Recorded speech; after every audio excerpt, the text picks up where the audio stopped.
Minha nora publicou uma foto bebendo e dançando nas redes sociais, no exato momento em que eu descia o caixão do meu filho na terra fria do cemitério.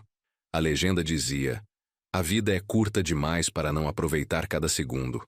Enquanto eu segurava as lágrimas diante de dezenas de pessoas enlutadas, ela estava em algum lugar brindando com champanhe e sorrindo para a câmera como se nada tivesse acontecido. Mas o que eu descobri horas depois daquele enterro mudou tudo o que eu achava que sabia sobre meu filho, sobre ela e sobre os últimos 3 anos da minha vida. Mas antes de continuarmos, confira se você já está inscrito no canal e escreva nos comentários de onde você está assistindo este vídeo. Eu nunca pensei que enterraria meu único filho sozinho. Ali estava eu, Roberto Nogueira, 58 anos, parado no cemitério do Morumbi numa manhã fria de junho, observando o punhado de gente que teve a decência de comparecer ao funeral de Lucas. Contei mentalmente: 42 pessoas. 42 almas que tiraram algumas horas da quinta-feira para se despedir do meu garoto. Mas a pessoa que deveria estar ao meu lado, segurando minha mão, compartilhando essa dor insuportável, simplesmente não apareceu.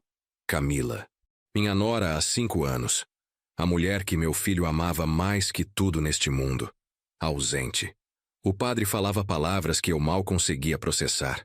Algo sobre a brevidade da vida, sobre planos de Deus que não compreendemos, sobre a paz eterna. Palavras vazias que ecoavam no ar gelado da manhã. Eu mantinha os olhos fixos no caixão de mogno, aquele objeto absurdo que guardava o corpo do meu menino. Lucas tinha apenas 32 anos.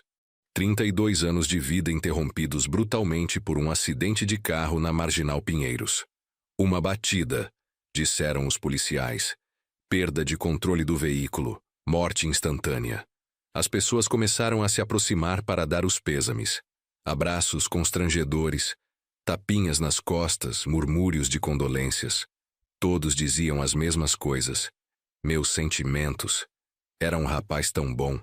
Qualquer coisa que precisar, estamos aqui. Mas eu percebia os olhares furtivos, os cochichos discretos. Estavam todos pensando a mesma coisa. Onde estava Camila? A irmã de Lucas, não. Ele era filho único, fruto do meu casamento com Helena, que me deixou há 15 anos por um professor de yoga de Perdizes. Desde então, Lucas era tudo o que eu tinha. Meu propósito, minha razão para acordar todos os dias e ir trabalhar na minha oficina mecânica na Vila Madalena. Trabalhei duro a vida inteira para dar a ele uma educação decente, uma vida melhor que a minha. E consegui. Lucas se formou em administração na Fundação Getúlio Vargas, conseguiu um emprego excelente numa multinacional de tecnologia, conheceu Camila numa festa de formatura de um amigo e construiu a vida que eu sempre sonhei para ele. Apartamento próprio no Itaim Bibi, carro importado, viagens para o exterior. Tudo que eu não tive, ele conquistou. Camila era diferente de qualquer garota que Lucas tinha namorado antes. Vinha de família de dinheiro. Morava num condomínio de luxo na região dos Jardins. Estudou em colégio particular caro. Tinha aquela beleza polida das mulheres que frequentam a academia 5 vezes por semana e fazem procedimentos estéticos mensalmente. Cabelos loiros sempre impecáveis, unhas perfeitas, roupas de grife. No começo, confesso que estranhei. Achei que ela estava fora da nossa liga, que aquele relacionamento não ia durar. Mas Lucas estava apaixonado de um jeito que eu nunca tinha visto. Falava dela o tempo todo, os olhos brilhando quando mencionava o nome de Camila. Dizia que ela era inteligente, engraçada, que o entendia como ninguém. 2 anos depois de começarem a namorar, ele me ligou eufórico. "Pai, eu pedi ela em casamento, ela disse sim." A alegria na voz dele era tão genuína que minhas próprias reservas derreteram. O casamento foi num buffet chique em Alphaville, com mais de 200 convidados. A família de Camila pagou a maior parte, o que foi um alívio para mim, porque jamais conseguiria bancar uma festa daquele porte. Usei meu melhor terno, aquele que comprei para o casamento do meu primo há 10 anos, e tentei não me sentir deslocado entre executivos, empresários e gente que falava de viagens para a Europa como quem comenta o tempo. Camila foi gentil comigo durante a festa. Me apresentou para os pais, para os amigos, sempre me incluindo nas conversas mesmo quando eu claramente não entendia metade das referências que faziam. Sogro querido, ela me chamava, sempre com aquele sorriso perfeito. Lucas me abraçou no final da noite e disse: "Obrigado por tudo, pai. Por ter me criado, por ter me dado estrutura para chegar até aqui. Eu amo você." Foram palavras que guardei no coração como um tesouro. Os primeiros anos de casamento pareciam felizes. Lucas e Camila vinham jantar na minha casa uma vez por mês, sempre trazendo vinho e sobremesa cara de alguma confeitaria francesa. Camila elogiava minha comida, embora eu soubesse que era bem simples comparada ao que ela estava acostumada. Conversávamos sobre trabalho, planos, viagens que estavam planejando, mas nos últimos meses algo mudou. Lucas começou a ficar mais distante. Ligava menos, cancelava nossos almoços de domingo com desculpas vagas sobre trabalho ou compromissos com a família de Camila. Quando nos encontrávamos, parecia distraído, preocupado. Perguntei várias vezes se estava tudo bem, e ele sempre respondia que sim. Apenas cansado do trabalho, estresse normal. Eu queria acreditar, mas um pai conhece seu filho. Algo estava errado. 3 semanas antes do acidente, Lucas apareceu na minha oficina sem avisar. Era uma terça-feira à tarde, horário em que ele normalmente estava no escritório. Ele entrou com o rosto pálido, as mãos tremendo levemente. "Pai, eu preciso conversar com você", disse. Sua voz estava carregada de uma ansiedade que me assustou. Fechei a porta do meu pequeno escritório nos fundos da oficina. Mandei meu funcionário, o Marcos, assumir a frente e sentei com Lucas. "O que aconteceu, filho?" Ele ficou em silêncio por longos segundos, passando as mãos pelo cabelo repetidamente. Um gesto que fazia desde criança quando estava nervoso. "Pai, eu acho que a Camila está me traindo." Ele soltou finalmente, a voz quebrando. As palavras saíram como se cada uma delas machucasse fisicamente ao ser pronunciada. Senti meu estômago revirar.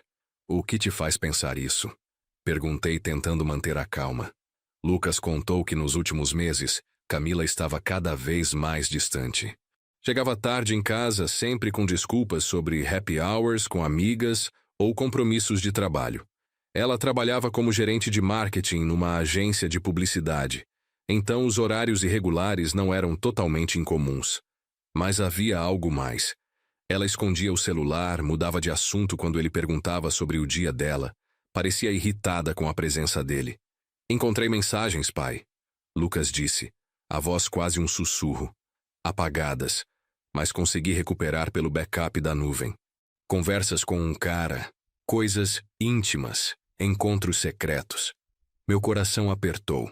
Não pela confirmação da traição, mas pela dor estampada no rosto do meu filho. "Você confrontou ela?" perguntei. Ele balançou a cabeça negativamente. "Estou com medo. Medo de que seja verdade, medo de perder ela, medo de que meu casamento tenha sido uma mentira esse tempo todo." Tentei aconselhá-lo da melhor forma possível. Disse que ele precisava conversar com Camila, colocar as cartas na mesa, buscar a verdade. Que casamento sem confiança não era casamento. Que ele merecia ser feliz, com alguém que o valorizasse de verdade. Lucas me abraçou forte antes de ir embora. "Obrigado, pai. Eu vou pensar no que você disse." Aquela foi a última conversa de verdade que tivemos.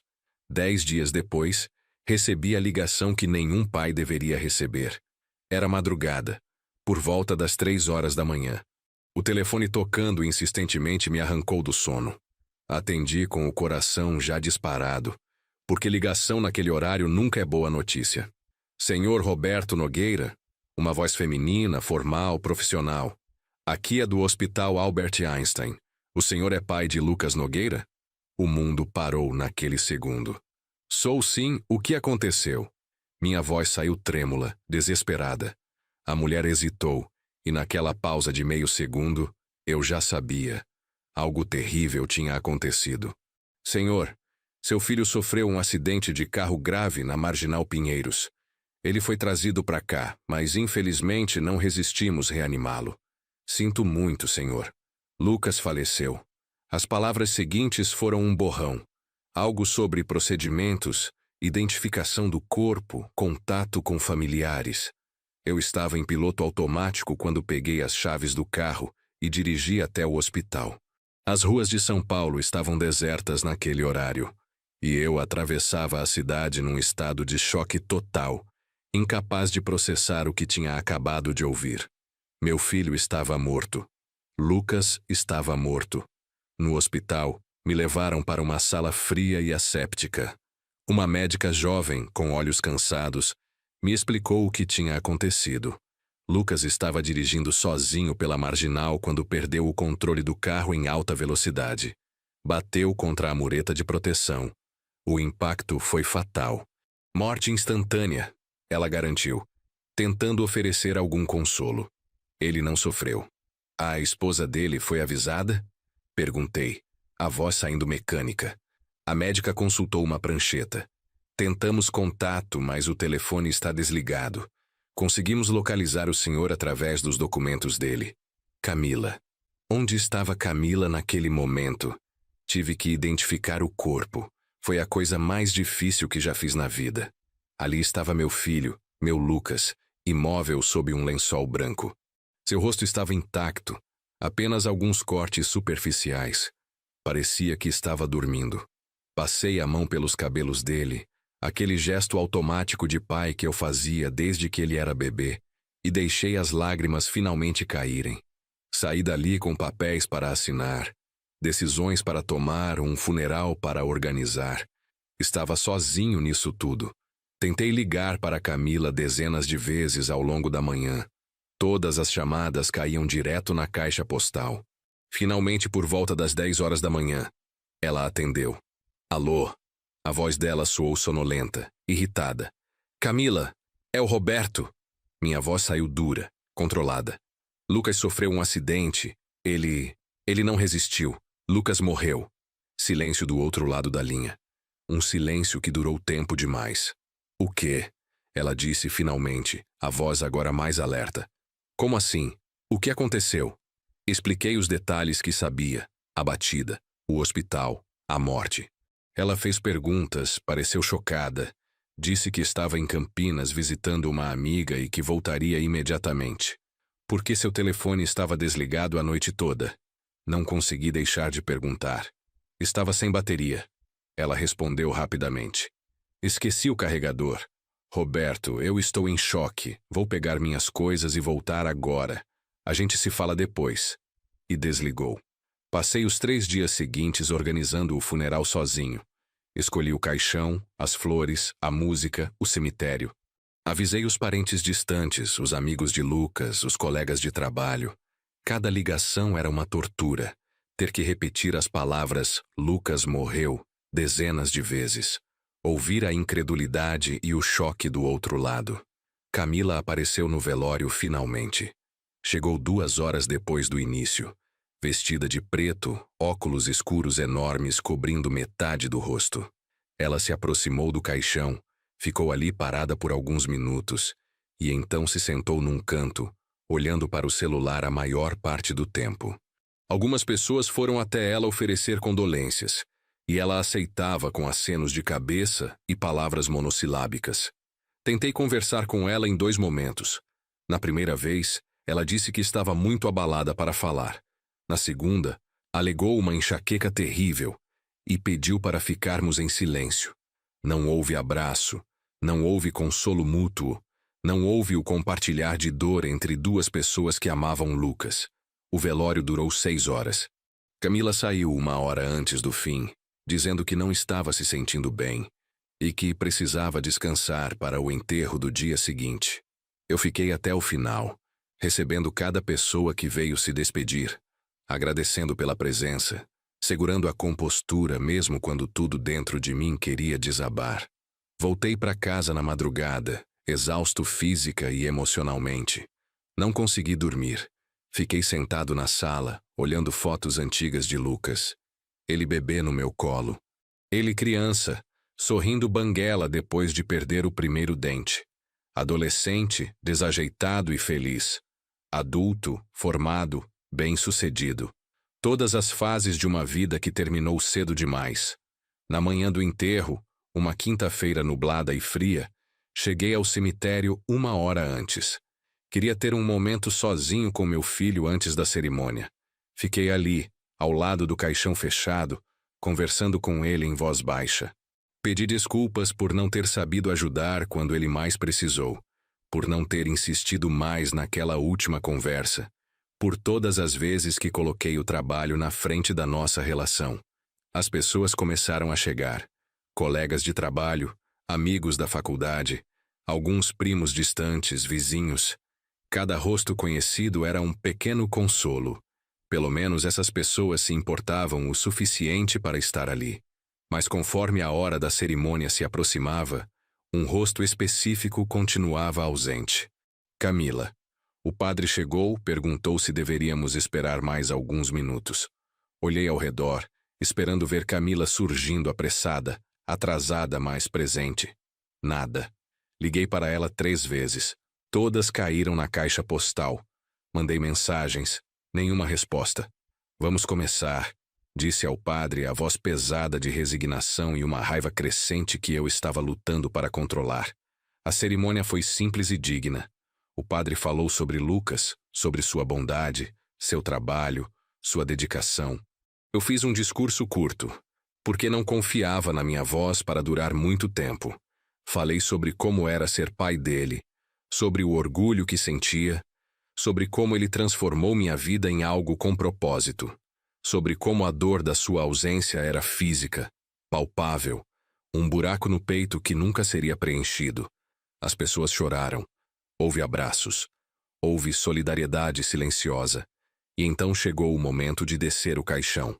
O momento mais definitivo, mais final. Quando aquele caixão tocasse o fundo da sepultura, seria real. Lucas estaria realmente enterrado, realmente morto, realmente partido para sempre. Foi nesse momento, com as cordas sendo puxadas, o caixão descendo lentamente, as pessoas com lágrimas escorrendo pelos rostos, que meu telefone vibrou no bolso. Uma notificação. Normalmente, eu jamais olharia o celular num momento desses. Mas havia algo urgente na vibração. Uma intuição estranha que me fez pegar o aparelho. Era uma notificação do Instagram. Alguém havia marcado vários contatos numa publicação nova. E entre esses contatos estava eu, Roberto Nogueira, marcado numa foto que Camila acabava de postar. Abri a notificação com dedos trêmulos. A imagem que apareceu na tela fez meu sangue gelar nas veias. Era Camila, radiante num vestido vermelho justo, cabelos soltos e brilhantes, sorriso enorme no rosto. Ela segurava uma taça de champanhe, claramente em algum tipo de festa ou celebração. Ao fundo, pessoas dançavam, luzes coloridas, uma atmosfera de pura diversão. A legenda dizia: "A vida é curta demais para não aproveitar cada segundo, brindando aos novos começos e às oportunidades que o universo nos dá. Viva intensamente." Postada havia 17 minutos. Exatamente quando o caixão do marido dela estava sendo enterrado. Senti as pernas bambearem. Alguém ao meu lado me segurou pelo braço, perguntando se eu estava bem. Não consegui responder. Meus olhos estavam fixos naquela imagem, naquele sorriso, naquela legenda absurda. Novos começos. Oportunidades. Palavras alegres, leves, comemorativas, no dia do enterro do marido. Olhei ao redor, verificando se alguém mais tinha visto. Algumas pessoas estavam checando os celulares. E, pelos rostos chocados, a notícia estava se espalhando rapidamente. Sussurros começaram, olhares de indignação. Uma prima de Lucas, a Fernanda, se aproximou de mim com lágrimas de raiva nos olhos. "Tio Roberto, você viu o que ela postou? Como ela pode fazer uma coisa dessas?" Sua voz estava alta o suficiente para que outros ouvissem. Mais pessoas checaram os celulares. A indignação se espalhou pelo pequeno grupo de enlutados como um incêndio. Eu não disse nada. Não conseguia formar palavras. Estava dividido entre uma tristeza avassaladora e uma raiva tão intensa que me assustou. Como alguém podia ser tão cruel, tão insensível, tão completamente desprovida de empatia? O enterro terminou em silêncio constrangido. As pessoas vieram dar os pêsames, mas muitas estavam visivelmente perturbadas com a postagem de Camila. Alguns mencionaram diretamente: que absurdo o que ela fez. Sem respeito nenhum. Coitado do Lucas, casado com uma mulher dessas. Eu apenas acenava, incapaz de defender ou explicar algo que eu mesmo não entendia. Voltei para casa dirigindo no automático, a mente girando em círculos. Precisava entender o que estava acontecendo. Precisava respostas. Cheguei na minha casa na Vila Madalena, uma construção simples de 2 andares que era meu lar há 30 anos, e fui direto para o computador. Abri o Instagram no navegador, algo que raramente fazia. Minha conta era praticamente inexistente, criada há anos apenas para acompanhar as postagens de Lucas. Fui direto ao perfil de Camila. A foto ainda estava lá, agora com 143 curtidas e 28 comentários. Li os comentários com o estômago embrulhado.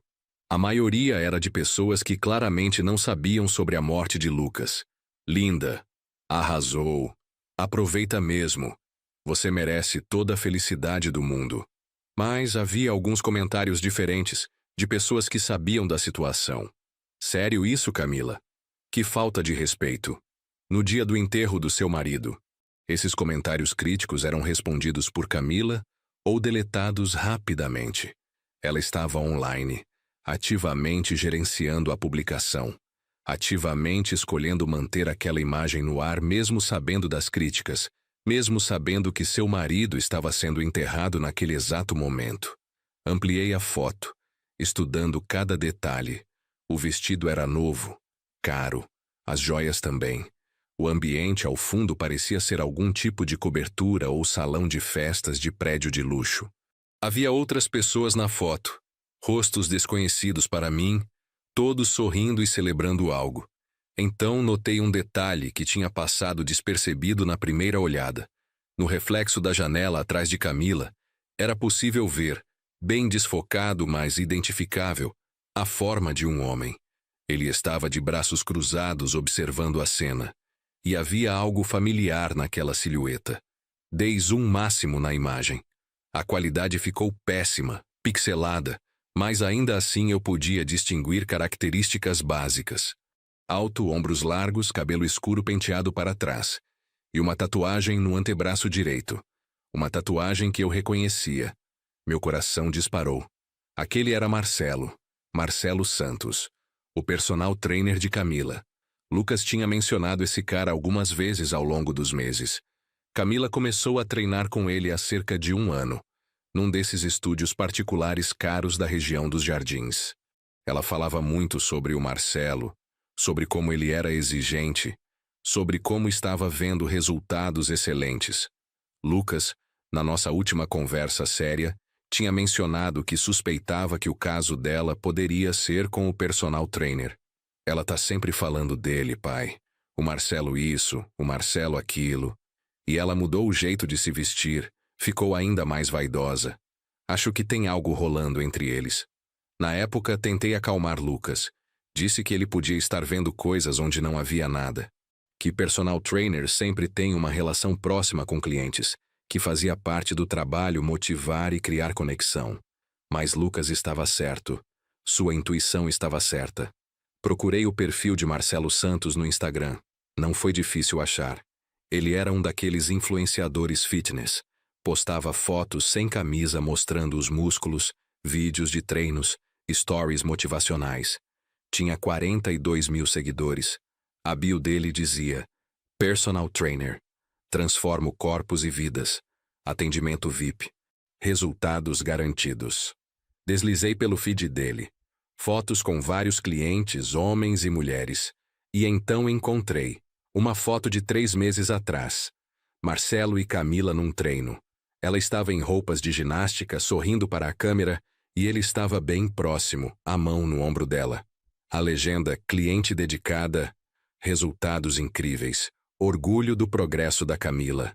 Nos comentários, Camila tinha respondido com vários emojis de coração e uma mensagem: melhor profissional ever.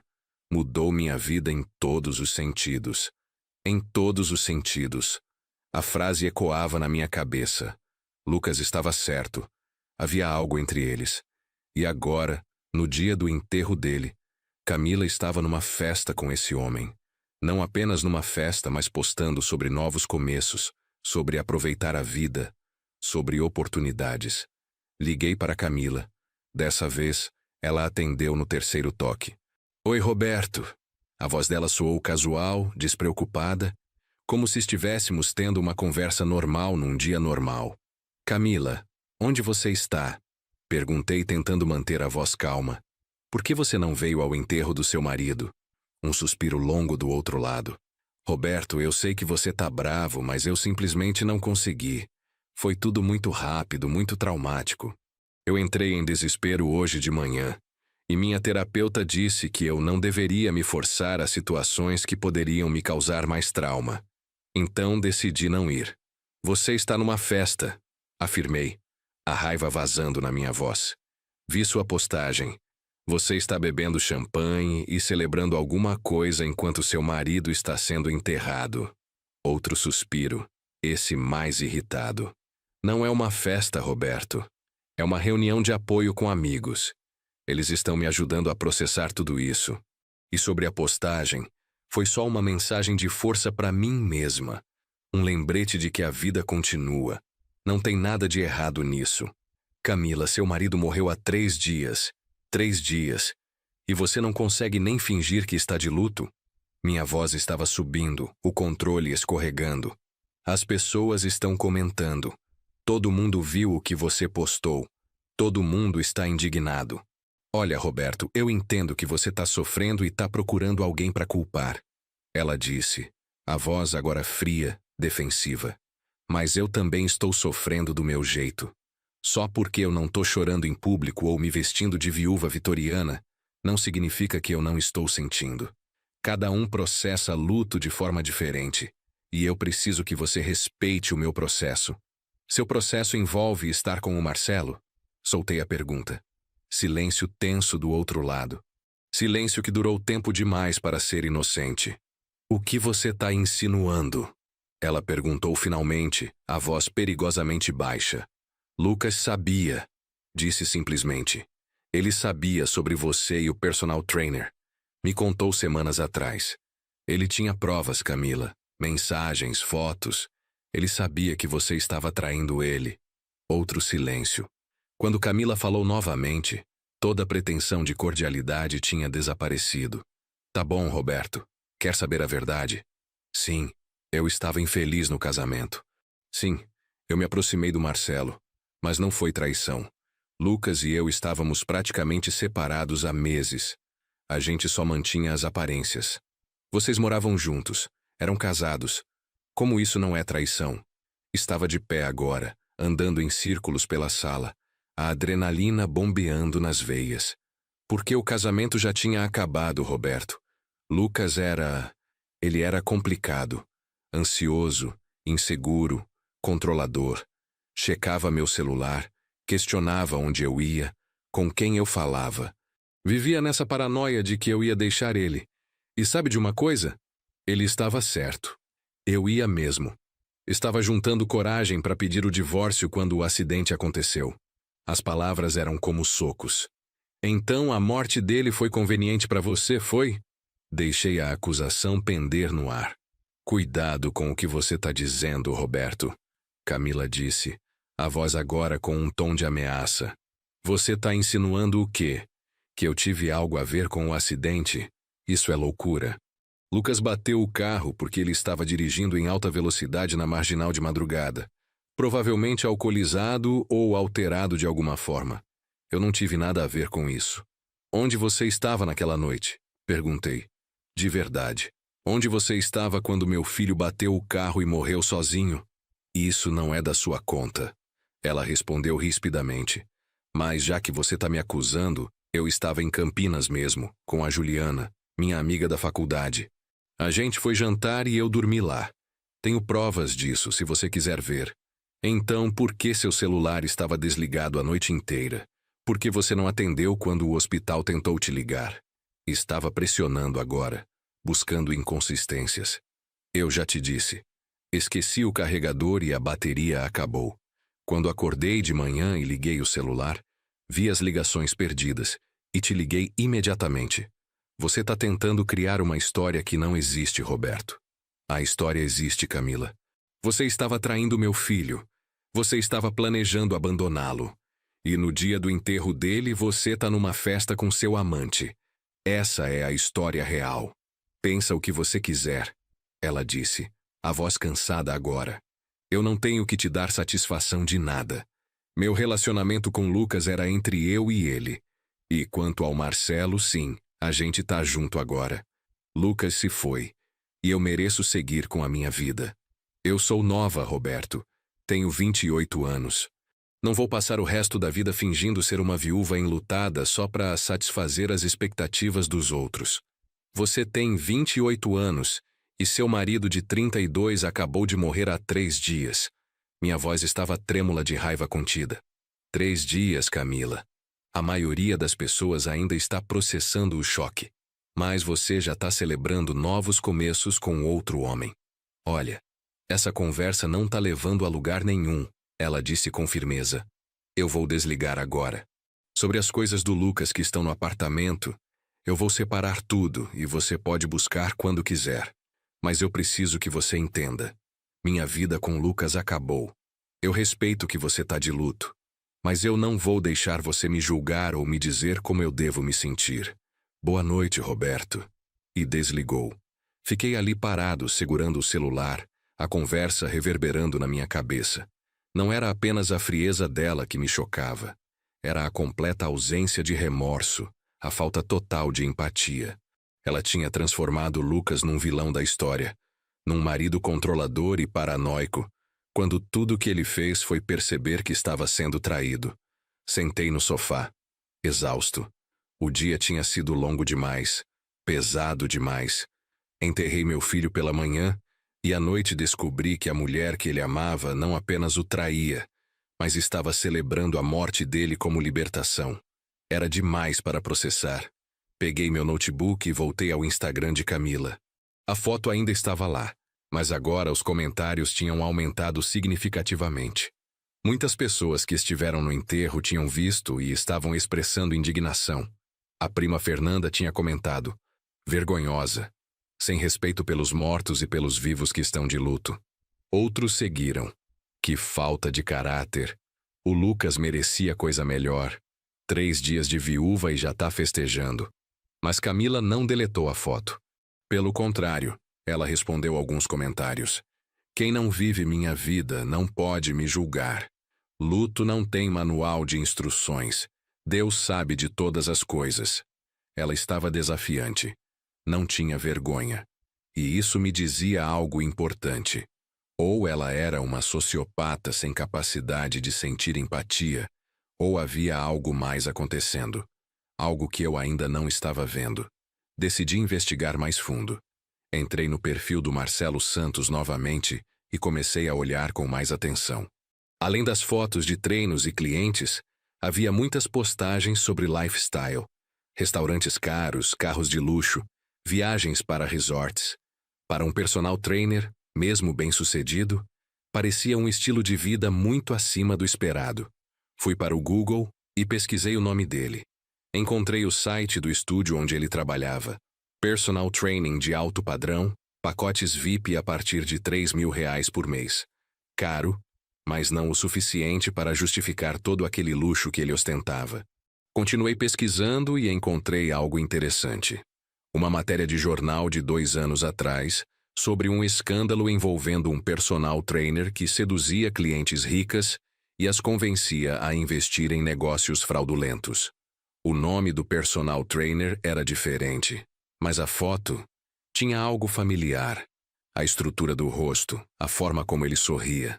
Podia ser coincidência. Salvei o link e continuei investigando. Entrei em fóruns sobre golpes financeiros, grupos de vítimas de fraudes. E encontrei menções a esquemas envolvendo personal trainers que criavam relacionamentos íntimos com clientes para depois pedir investimentos ou empréstimos.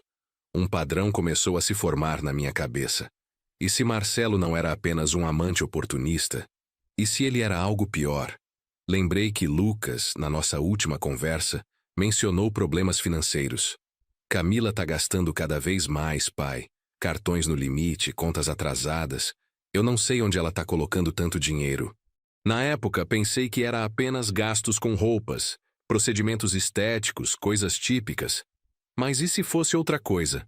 Peguei o celular e liguei para o Ricardo, melhor amigo de Lucas desde a faculdade.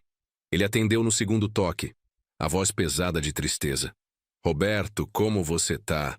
Trocamos algumas palavras sobre o funeral, sobre como tudo tinha sido difícil. Então fui direto ao ponto.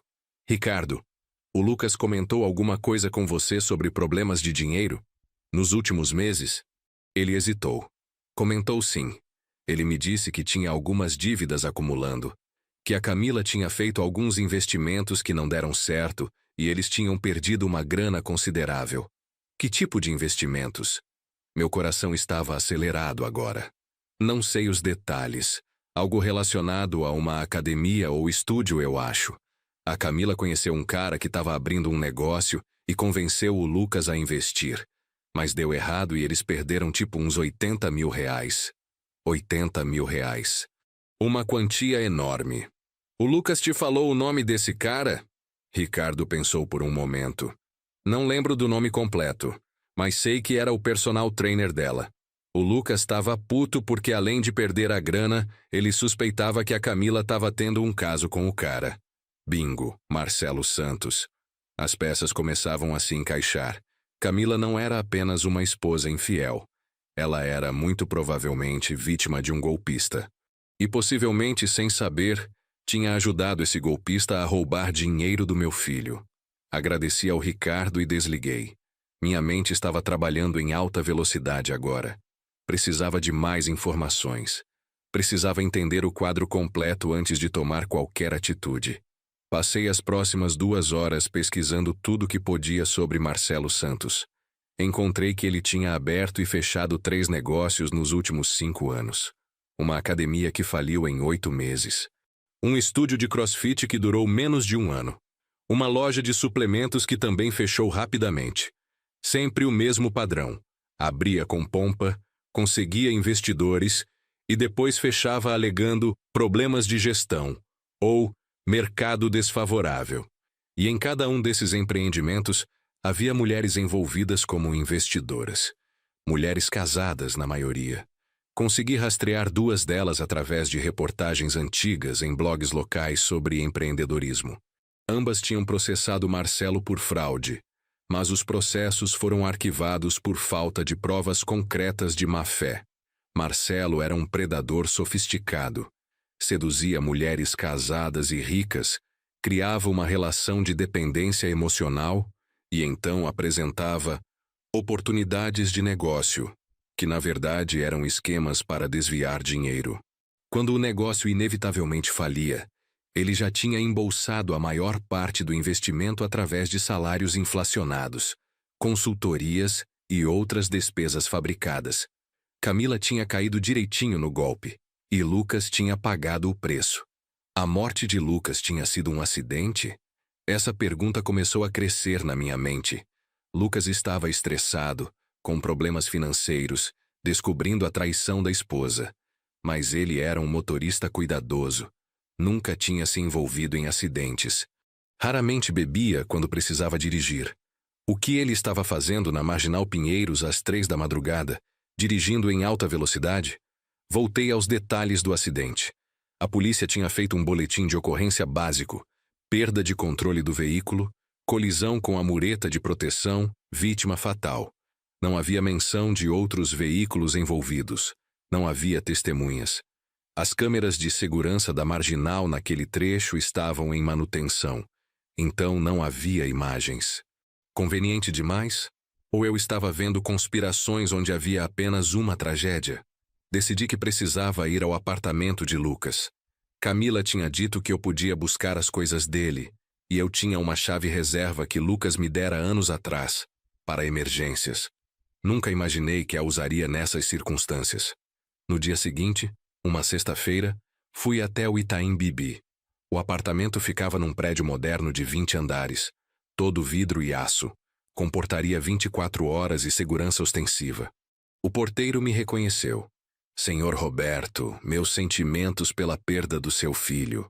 O Lucas era um cara gente boa. Agradeci e subi até o 13º andar. Meu coração estava apertado enquanto colocava a chave na fechadura. Entrar ali seria como entrar na vida interrompida do meu filho. Ver seus objetos, sentir sua ausência física, estar no espaço que ele habitava diariamente. O apartamento estava silencioso e arrumado. Tudo muito clean. Decoração moderna e minimalista que era o estilo de Camila. Andei pelos cômodos, tocando superfícies, observando detalhes. Na sala, fotos do casamento ainda decoravam uma estante. Lucas e Camila sorrindo, felizes, apaixonados. Ou pelo menos Lucas estava apaixonado. Agora eu duvidava dos sentimentos dela. Fui para o escritório que Lucas usava para trabalhar em casa. Uma mesa grande, computador, estantes com livros de administração e negócios. Sentei na cadeira dele, ainda ajustada na altura que ele usava. Toquei o teclado do computador e a tela acendeu. Não tinha senha. Ou Lucas não se preocupava com privacidade em casa, ou Camila conhecia a senha. Comecei a vasculhar os arquivos. Documentos de trabalho, planilhas financeiras, apresentações. E então encontrei uma pasta chamada Pessoal. Dentro dela, várias subpastas. Uma delas se chamava Camila Evidências. Meu estômago se apertou. Cliquei na pasta. Havia dezenas de arquivos. Screenshots de conversas, fotos, documentos bancários, anotações em arquivos de texto. Lucas tinha documentado tudo. Cada suspeita, cada evidência, cada mentira descoberta. Comecei a ler. As conversas entre Camila e Marcelo começaram há exatamente 1 ano e 2 meses. No início, eram conversas sobre treinos, dieta, rotinas de exercícios, normais. Mas, gradualmente, foram ficando mais pessoais. Ele perguntando sobre a vida dela, sobre o casamento, sobre suas frustrações. Ela abrindo o coração, reclamando de Lucas, dizendo que se sentia presa, incompreendida. Marcelo era habilidoso. Cada mensagem era calculada para criar conexão, para fazer Camila se sentir especial, vista, compreendida. Você merece alguém que reconheça seu valor. Ele dizia, uma mulher como você não deveria se conformar com menos do que extraordinário. Depois de 3 meses de conversas, as mensagens ficaram românticas. Declarações, fotos sugestivas, encontros marcados. Eles se viam 2, 3 vezes por semana. Sempre em horários que Camila dizia a Lucas que estava em compromissos de trabalho ou com amigas. E então, há 6 meses, Marcelo introduziu o assunto do investimento. Disse que estava abrindo um estúdio premium de personal training. Conceito inovador. Público de alto poder aquisitivo. Precisava de investidores. Seria uma oportunidade incrível de fazer parte de algo revolucionário. Imagine a gente trabalhando juntos todos os dias. Ele escreveu. Construindo algo nosso seria perfeito. Camila mordeu a isca. Mas ela não tinha dinheiro próprio. Vinha de família rica, mas os pais eram controladores com as finanças. Ela teria que convencer Lucas a investir. E foi exatamente isso que fez. Encontrei um arquivo de áudio, uma gravação de uma conversa entre Lucas e Camila. Lucas devia ter gravado secretamente, provavelmente no celular. Coloquei os fones de ouvido e apertei play. A voz de Camila soava animada. Amor, eu conheci uma oportunidade de investimento incrível através do Marcelo. Ele tá abrindo um estúdio super exclusivo. E a projeção de retorno é de 40% ao ano. Isso é muito mais que qualquer aplicação financeira. Lucas cauteloso. Camila, investir em negócio de terceiros é sempre arriscado. A gente não conhece a gestão dele. Não tem controle sobre nada. Camila insistente. Mas eu confio nele. Ele é super profissional. Já trabalhou com várias celebridades. E olha, a gente tem essa grana parada na poupança, rendendo quase nada. Poderia estar multiplicando. Lucas. É muito dinheiro, Camila. 80 mil reais. Se der errado, a gente fica em apuros. Camila mudando de tom, ficando mais dura. Lucas, você nunca apoia nada que eu sugiro. Sempre é esse papo de risco, de cautela. A gente nunca vai crescer financeiramente se você continuar com essa mentalidade pequena. Lucas magoado. Mentalidade pequena? Eu trabalho 12 horas por dia para construir nossa vida, para pagar esse apartamento, para manter nosso padrão. E você me acusa de pensar pequeno? Camila, não é acusação, é constatação. Você está estagnado, acomodado. Eu quero mais da vida, Lucas. E essa oportunidade pode nos dar isso. Silêncio prolongado. Então, Lucas, derrotado. Tá bom, vamos investir. Mas eu quero ver todo o contrato, toda a documentação, tudo certinho. Camila animada novamente. Óbvio, amor. O Marcelo vai mandar tudo. Você vai ver que não vai se arrepender. A gravação terminava ali. Ouvi 3 vezes, sentindo a dor na voz do meu filho, a manipulação sutil nas palavras de Camila. Ela sabia exatamente quais botões apertar. Questionar a masculinidade dele, sua ambição, seu sucesso. Fazer ele se sentir pequeno para depois oferecer uma forma de crescer. Tática clássica de manipulação. Continuei explorando os arquivos. Lucas tinha cópias de todo o contrato do investimento. Li com atenção. Era um documento bem elaborado, com termos técnicos, projeções financeiras, cronogramas. Parecia legítimo, mas tinha brechas enormes. Cláusulas que permitiam a Marcelo usar os fundos para despesas operacionais, sem especificação clara. Permissão para ajustes de gestão, que basicamente lhe davam carta branca para fazer o que quisesse com o dinheiro. Lucas tinha marcado essas cláusulas problemáticas em vermelho. Ele sabia. Sabia que era arriscado. Provavelmente pressentiu o golpe. Mas investiu mesmo assim pela esposa. Pelo casamento. Porque amava ela e queria fazê-la feliz. 3 meses depois do investimento, o estúdio abriu. Houve até uma festa de inauguração. Encontrei fotos. Camila estava lá, radiante, ao lado de Marcelo. Ambos cortando a fita inaugural. Na legenda da foto que Camila postou no Instagram na época. Orgulhosa de fazer parte desse projeto incrível. Nem menção a Lucas, que tinha bancado 40% do investimento inicial. O estúdio funcionou por exatamente 4 meses. Depois, fechou. Marcelo alegou que a localização não era boa, que o público-alvo não respondeu como esperado, que houve problemas com fornecedores. Desculpas vagas. O dinheiro? Consumido em despesas operacionais. Não sobrou nada para devolver aos investidores. Lucas tinha documentado toda a comunicação com Marcelo após o fechamento. Tentativas de recuperar pelo menos parte do investimento. Marcelo sempre cordial, sempre com desculpas prontas, sempre prometendo que ia resolver, mas nunca resolvendo nada. E Camila? Nos registros de Lucas, ela defendia Marcelo. Dizia que não era culpa dele, que essas coisas aconteciam no mundo dos negócios, que Lucas estava sendo duro demais. Ela, que tinha convencido Lucas a fazer o investimento, agora tomava o lado do homem que tinha roubado seu dinheiro, porque ela estava apaixonada. Ou pensava que estava. Era impossível dizer se os sentimentos dela eram genuínos ou se ela também era vítima da manipulação de Marcelo. Mas o resultado era o mesmo. Lucas perdeu R$80 mil, perdeu a confiança na esposa e mergulhou numa espiral de estresse e ansiedade. Continuei lendo os arquivos. Lucas tinha começado a consultar um advogado sobre divórcio. Há 3 semanas da morte dele. O advogado tinha explicado a divisão de bens, o processo, os custos. Lucas estava juntando coragem para tomar a decisão. Mas tinha medo. Medo de ficar sozinho, medo de falhar, medo de que o divórcio provasse que ele não era bom o suficiente.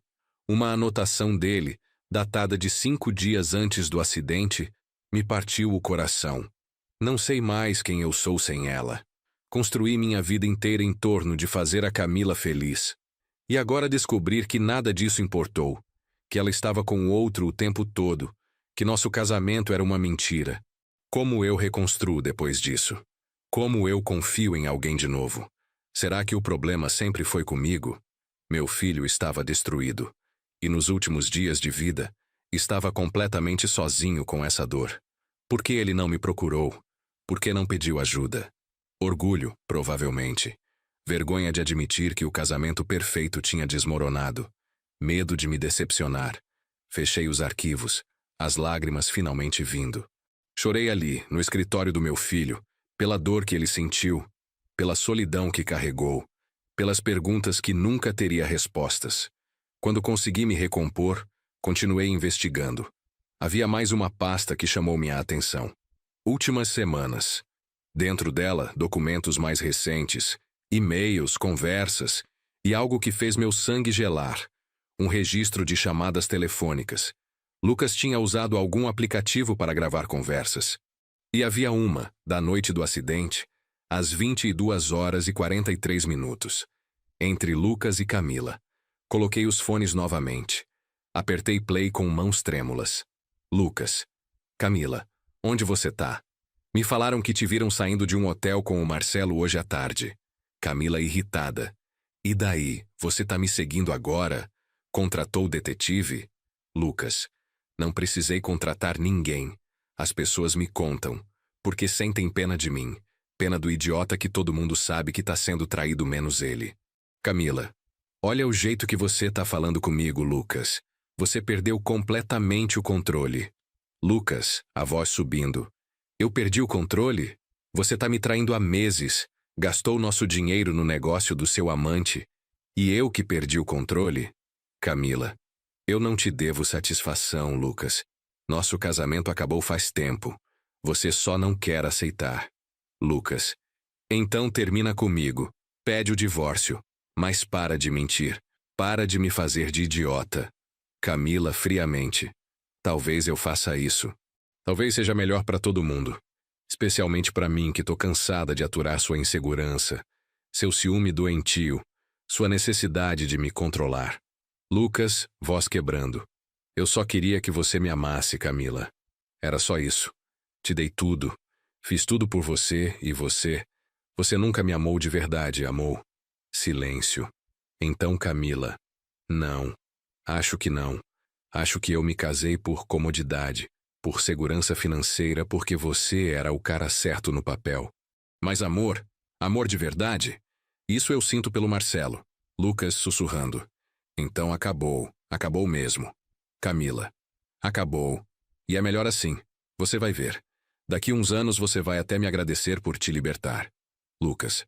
Libertar? Você me destruiu, Camila. Camila impaciente. Olha, eu não vou ficar nessa conversa dramática. Eu não tô em casa essa noite. Fica aí, reflete, e amanhã a gente conversa com calma sobre a separação, sobre como vamos dividir as coisas. Boa noite, Lucas. E desligou. A gravação continuava por mais alguns segundos. Eu podia ouvir Lucas chorando. Soluços abafados, respiração irregular. E então ele dizia para si mesmo, voz engasgada. Eu não aguento mais. Eu não aguento. A gravação terminava. Olhei o horário. 22h43.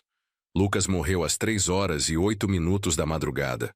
4h25 depois dessa conversa. O que aconteceu nesse intervalo? Procurei mais arquivos. Havia um registro de mensagens.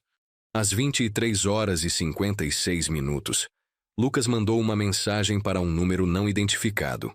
Você tinha razão sobre tudo. Eu devia ter te ouvido. Sinto muito por não acreditar em você. Quem era? Para quem Lucas estava mandando essa mensagem? Copiei o número e joguei no Google. Nada. Tentei no WhatsApp. O número existia, mas não tinha foto de perfil, apenas o nome. D. Apenas uma letra. Quem era D? Um amigo? Um colega? Alguém que tinha alertado Lucas sobre Camila? Continuei fuçando. Havia um histórico de localização do celular de Lucas, provavelmente algum aplicativo de rastreamento. Na noite do acidente, ele saiu do apartamento às 23h18. Dirigiu até um bar na Vila Madalena. Ficou lá por 1h11. Depois, dirigiu em direção à Marginal Pinheiros, mas não ia para casa. Ia na direção oposta.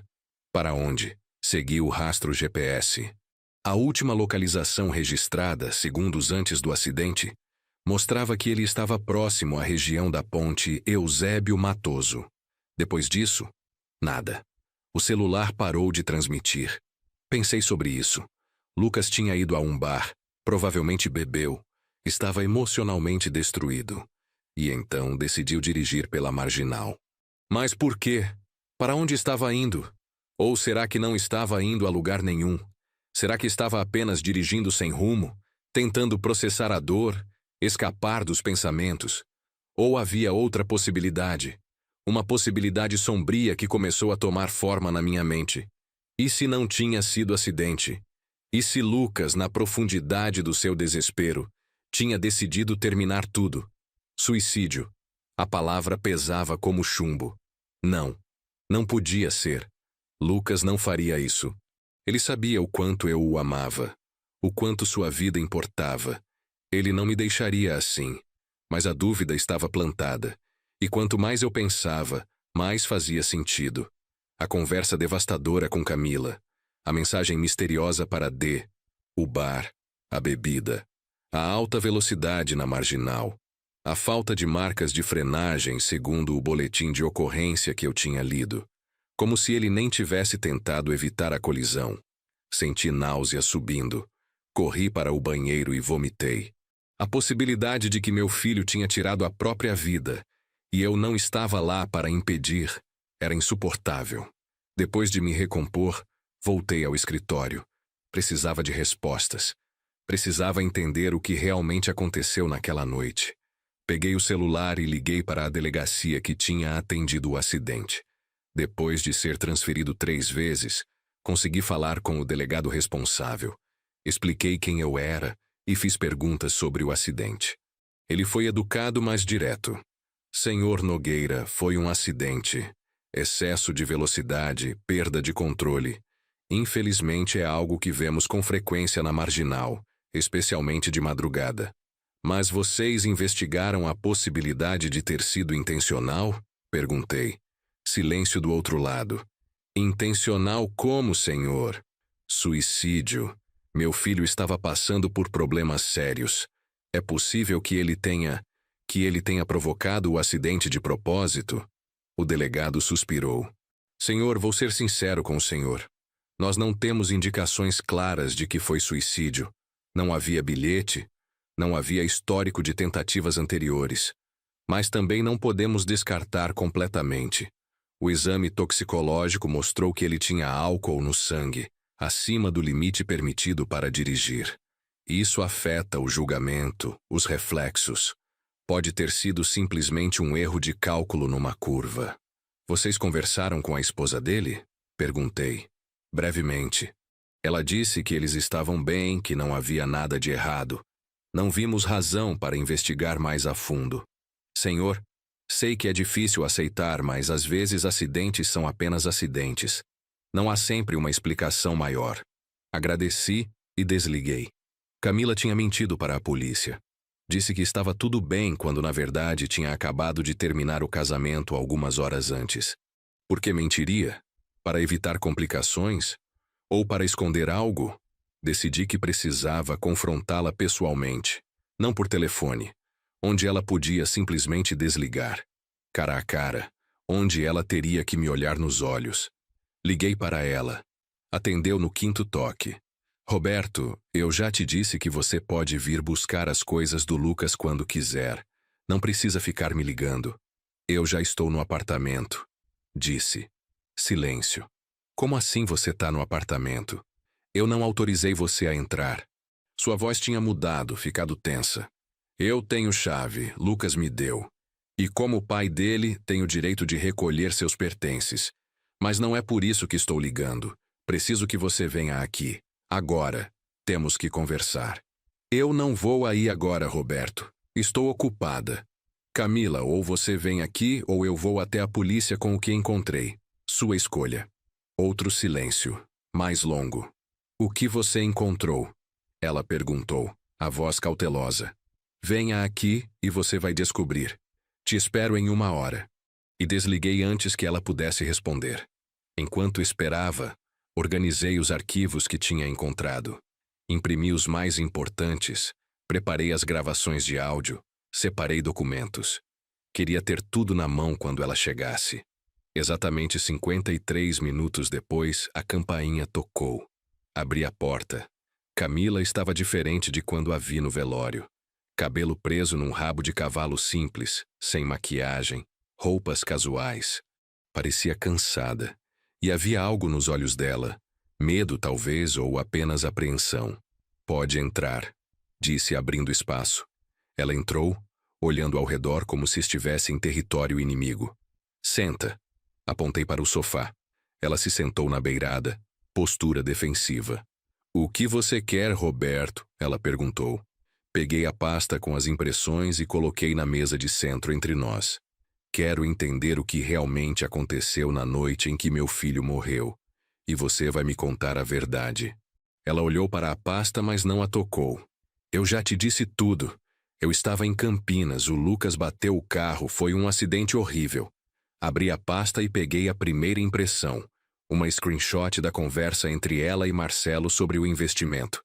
Você convenceu meu filho a investir R$80 mil no negócio do seu amante. Dinheiro que vocês nunca viram de volta. Ela olhou para o papel, a cor sumindo do rosto. Isso foi um investimento que não deu certo. Acontece no mundo dos negócios. Não tem nada de errado nisso. Não tem nada de errado? Minha voz subiu. Você estava tendo um caso com o Marcelo enquanto convencia seu marido a dar dinheiro para ele. Isso não é investimento, Camila. Isso é fraude. Você usou o dinheiro do Lucas para bancar o negócio do seu amante. Ela ficou em silêncio, os olhos fixos no chão. Peguei outra impressão, a transcrição da última conversa entre ela e Lucas. Você terminou com ele por telefone, na noite que ele morreu. Disse que nunca o amou de verdade, que estava com o Marcelo. 4 horas depois, meu filho bateu o carro na Marginal e morreu. Camila levantou os olhos e vi lágrimas começando a se formar. Eu não sabia que ele ia fazer aquilo. Juro por Deus que eu não sabia. Fazer aquilo? Fazer o quê, Camila? Minha respiração estava acelerada. Ela cobriu o rosto com as mãos. Eu achei que ele só ia beber, ficar triste, sei lá. Nunca pensei que ele fosse tirar a própria vida. As palavras saíram como confissão. Meu mundo girou. Você acha que foi suicídio? Eu não sei. Ela gritou, a voz carregada de emoção finalmente. Eu não sei, Roberto. Talvez tenha sido acidente. Talvez ele estivesse só dirigindo bêbado e perdeu o controle. Ou talvez ele não tenha aguentado a dor e tenha decidido acabar com tudo. Eu nunca vou saber. Mas você tinha acabado de destruir ele. Insisti, aproximando-me. Você disse as piores coisas possíveis para ele. Disse que nunca o amou, que se casou por interesse. Você plantou a semente, Camila. Se ele se matou, você é responsável. Ela estava chorando agora, soluçando. Você acha que eu não penso nisso todo santo dia? Você acha que eu não me arrependo de cada palavra que falei naquela ligação? Eu estava com raiva, magoada porque ele me ligou acusando, me pressionando. Falei sem pensar. Só queria machucar ele do jeito que ele estava me machucando com as acusações. Acusações que eram verdade, apontei. Você estava traindo ele. Você roubou o dinheiro dele. Tudo o que ele disse era verdade. Eu sei, ela gritou. Eu sei que eu errei. Sei que fui uma péssima esposa. Mas eu não queria que ele morresse, Roberto. Eu juro que não queria. Quando a polícia me ligou de manhã dizendo que ele tinha morrido, eu entrei em pânico. Porque eu sabia que tinha sido minha culpa. As últimas palavras que ele ouviu de mim foram horríveis. E agora, ele estava morto. E eu nunca poderia pedir desculpas. Sentei pesadamente na poltrona. Por que você mentiu para a polícia? Por que disse que estava tudo bem entre vocês? Camila limpou as lágrimas com as costas da mão. Porque eu tinha medo. Medo de que investigassem e descobrissem sobre o Marcelo, sobre o dinheiro, sobre nossa briga. Medo de que me culpassem. Então eu menti. Disse que estava tudo normal, que foi só um acidente trágico. E eles acreditaram porque não tinham motivo para duvidar. E a foto? Perguntei. A foto bebendo champanhe no dia do enterro? Como você explica isso? Ela respirou fundo. Aquilo foi Foi o Marcelo. Ele disse que eu precisava seguir em frente, que ficar me lamentando não ia trazer o Lucas de volta, que eu era jovem e merecia ser feliz.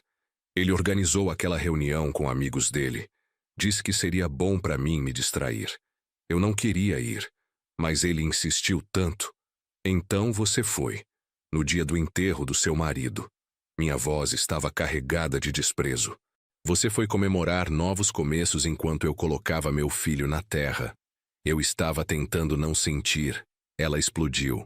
Estava tentando não pensar, não me culpar, não entrar em colapso.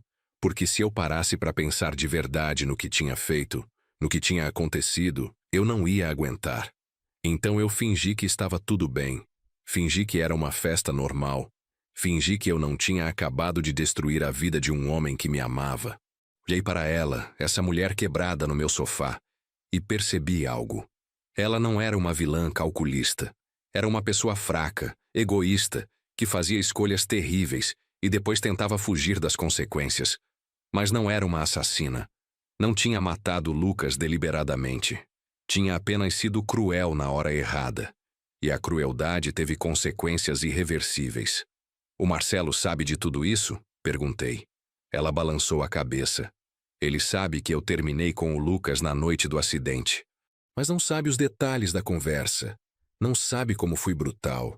Eu contei para ele que foi uma separação tranquila, mútua. É claro que você mentiu, disse amargamente. Você mente para todo mundo. Para mim, para a polícia, para o seu namorado. Alguma coisa do que você diz é verdade? Ela me olhou nos olhos pela primeira vez desde que a conversa começou. Isso aqui é verdade. Tudo o que eu te falei agora é verdade. Eu sei que você não tem motivo para acreditar em mim, mas eu juro que é a verdade. Eu fui uma pessoa horrível com o Lucas. Fui egoísta, manipuladora, cruel. E agora ele está morto e eu tenho que viver com isso pro resto da minha vida. Fiquei em silêncio por um longo momento, processando tudo. Então perguntei, quem é D? Ela franziu a testa. D, não sei do que você está falando. Lucas mandou uma mensagem para alguém chamado D na noite do acidente. Dizia que essa pessoa tinha razão sobre tudo, que ele devia ter acreditado nela. Quem é? Camila pensou. Então seus olhos se arregalaram. Daniela, acho que é a Daniela. Quem é Daniela? A irmã do Lucas, quer dizer, meia-irmã, da parte da mãe dele. Senti como se tivesse levado um soco no estômago. Lucas não tem irmã. Tem sim, Camila disse. A Helena, sua ex-mulher, teve uma filha antes de casar com você. A Daniela morava com o pai, por isso você nunca conheceu. Mas o Lucas descobriu isso há uns 2 anos, entrou em contato com ela e eles ficaram próximos. Por que Lucas nunca me contou isso? Por que escondeu de mim que tinha uma irmã? Ela mora onde? Perguntei, a voz saindo rouca. Em Santos, eu acho. Ela é advogada. O Lucas falava com ela toda semana, pedia conselhos. Ela nunca gostou de mim.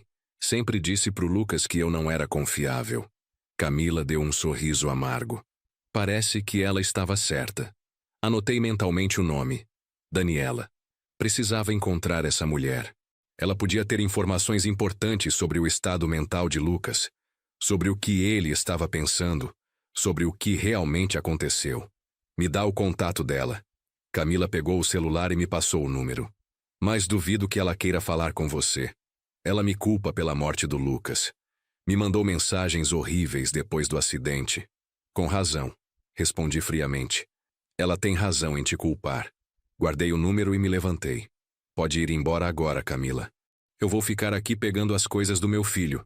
E não quero te ver nunca mais. Ela se levantou também, hesitante. Roberto, eu sei que você me odeia, e você tem todo o direito. Mas eu queria que você soubesse que eu amei o Lucas do meu jeito. Talvez não da forma certa, não da forma que ele merecia, mas amei. Amor não machuca, disse simplesmente. Amor não trai. Amor não abandona. O que você sentiu pelo Lucas não foi amor. Foi conveniência, foi interesse, foi egoísmo. Mas não foi amor. Ela baixou a cabeça e caminhou até a porta.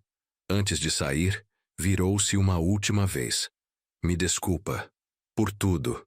Eu realmente sinto muito. Não respondi. Apenas fechei a porta assim que ela saiu. Fiquei ali parado, encostado na porta, tentando processar tudo o que tinha acontecido na última hora. Camila tinha confirmado minhas piores suspeitas. Lucas provavelmente tinha tirado a própria vida.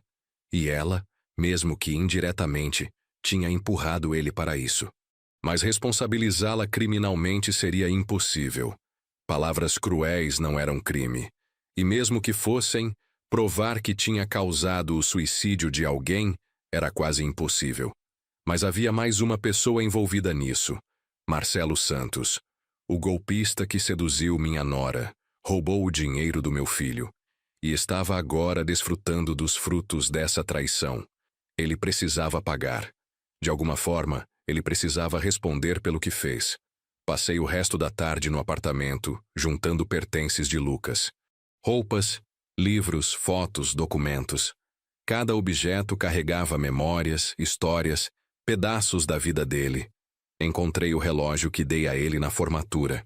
A coleção de miniaturas de carros que colecionava desde criança. Cartas antigas que eu tinha escrito quando ele era adolescente e estava num intercâmbio.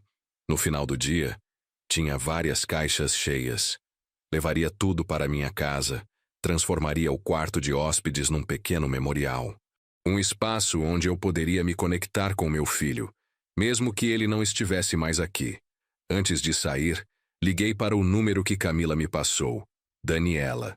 A ligação tocou 4 vezes antes de alguém atender. Alô? A voz era feminina, jovem, cautelosa. Daniela! Sim, quem é? Meu nome é Roberto Nogueira, eu sou o pai do Lucas. Silêncio do outro lado, um silêncio carregado. Então, eu sei quem você é. O Lucas falava de você. A voz dela tinha um tom estranho, não hostil, mas não exatamente amigável também. Eu preciso conversar com você sobre o Lucas. Sobre o que aconteceu com ele. Posso te encontrar? Ela hesitou. Por que você quer falar comigo? O Lucas morreu. Não tem mais nada a fazer. Por favor, insisti. Eu só quero entender. Entender o que meu filho estava passando. O que ele pensava. Por que ele fez o que fez. Você era próxima dele. Você deve saber coisas que eu não sei. Outro silêncio. Então, tá bem, mas não posso agora. Amanhã, 10 horas da manhã, tem uma cafeteria perto da minha casa em Santos, na Avenida Ana Costa. Chama Café do Porto. Nos encontramos lá. Obrigado, Daniela. Muito obrigado. Ela não respondeu. Apenas desligou. Voltei para casa naquela noite com as caixas de Lucas, a cabeça fervilhando com perguntas. Quem era essa Daniela? Por que Lucas nunca me falou sobre ela? O que ela sabia sobre a morte dele? E mais importante, ela poderia me ajudar a encontrar alguma forma de justiça? Mal dormi aquela noite. Às 5 da manhã, desisti de tentar e me levantei. Tomei café, arrumei-me e às 7 já estava na estrada para Santos. A viagem levava cerca de 1h30 de São Paulo, mas o trânsito estava bom naquele sábado de manhã. Cheguei em Santos às 8h30.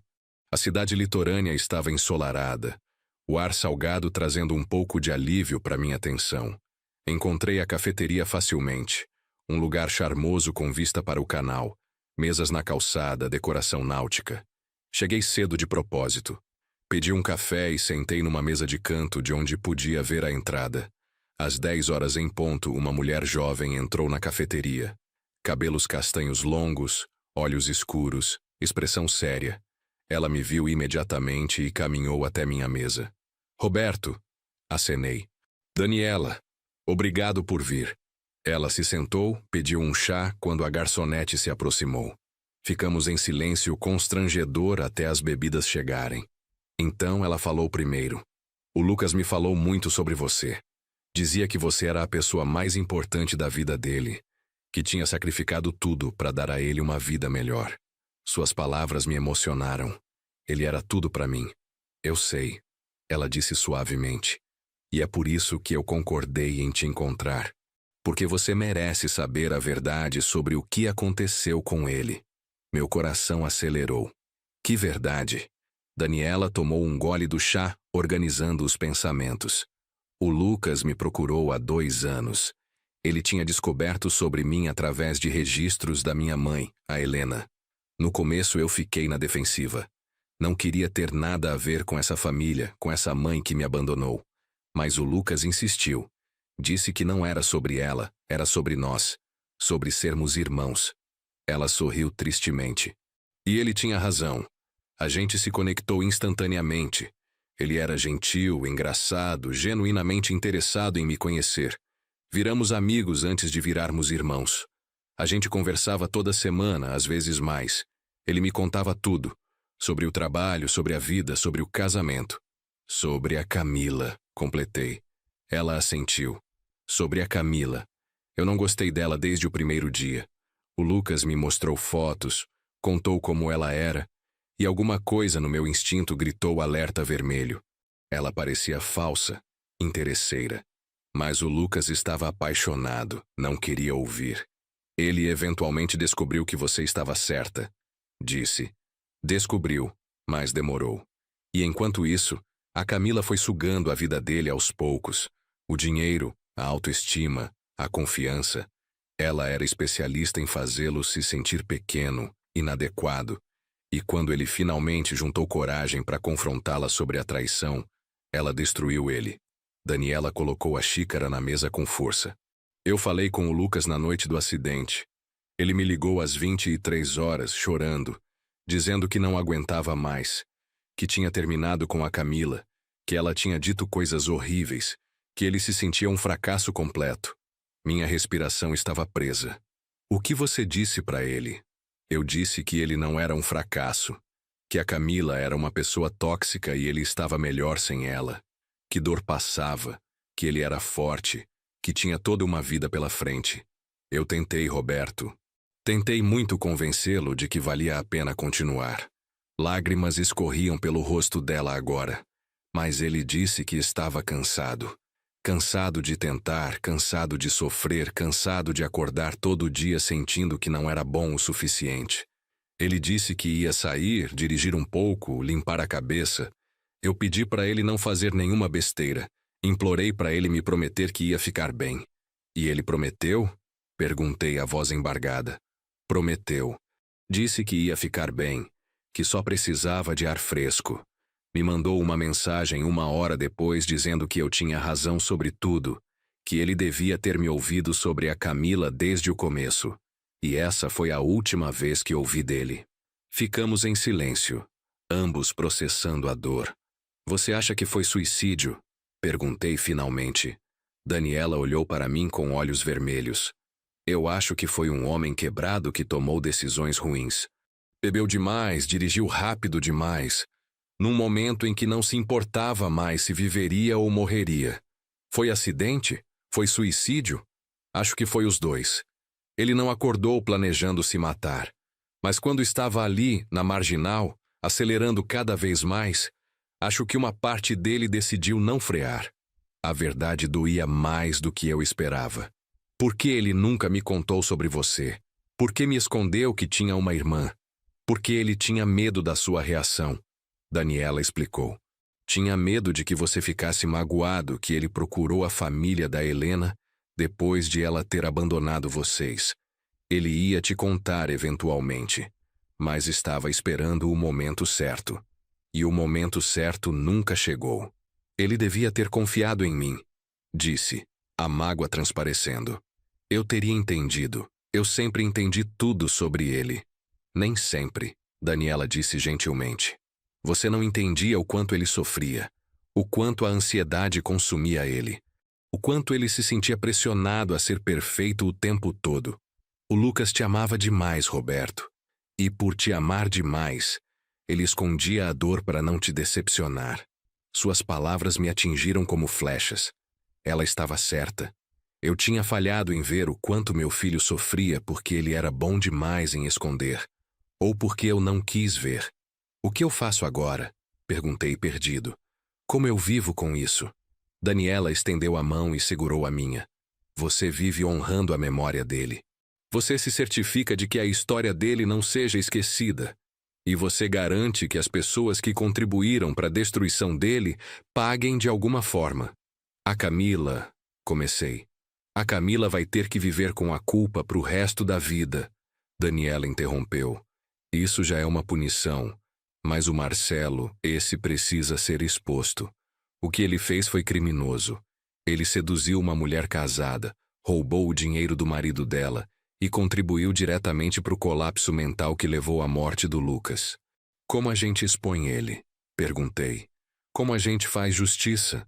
Um pequeno sorriso apareceu no rosto de Daniela. Eu sou advogada especializada em fraudes financeiras, Roberto.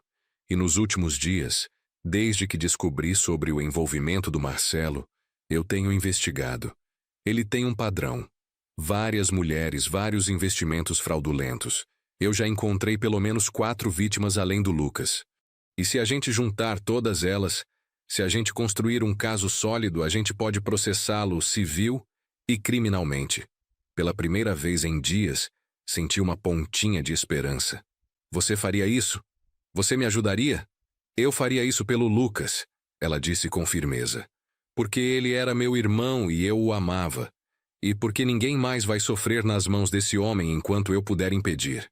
Passamos as próximas 3 horas naquela cafeteria, traçando um plano. Daniela já tinha conseguido contato com 2 das ex-vítimas de Marcelo.